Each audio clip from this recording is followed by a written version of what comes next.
वाढते इंधन दरवाढीचा फटका आता सर्वसामान्यांची जीवनवाहिनी लालपरीलाही बसलाय। डिझेलच्या दरात सातत्याने वाढ होतोय आणि त्यामुळे एसटी महामंडळाचं वार्षिक 310 कोटी रुपयांचं नुकसान होऊ शकतं।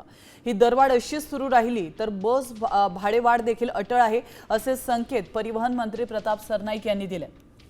त्याचप्रमाणे महामंडळाचा खर्च कमी करण्यासाठी प्रत्येक आगाराला दररोज 5 लिटर डिझेल बचतीचे आदेश देण्यात आले। सर्वाधिक डिझेल बचत करणाऱ्या आगाराला विशेष बक्षीस देऊन गौरवण्यात येणार आहे अशी माहिती अशी घोषणाही त्यांनी केली।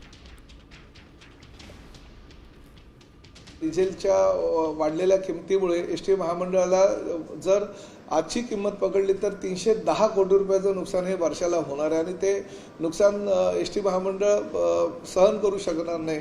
भविष्यामध्ये अशीच वाढ होत राहिली तर एसटी महामंडळाला सुद्धा भाडेवाढीशिवाय पर्याय राहणार नाही ही वस्तुस्थिती आहे। प्रत्येक आगारातून किमान 5 लिटर डिझेल हे दररोज बचत व्हायला हवी आणि जे आगार डिझेल बचतीच्या निर्धारित उद्दिष्टांपेक्षा अधिक बचत करतील त्या आगारांना दरमहा विशेष बक्षीस देण्याच्या सूचना सुद्धा मी केलेल्या आहेत।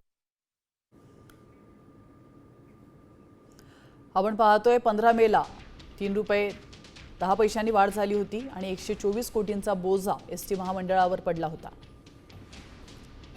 त्यानंतर 19 मेला 93 पैशांनी इंधनाचे दर वाढले आणि 37.20 कोटींचा बोजा हा एसटी महामंडळावर पडलेला आहे।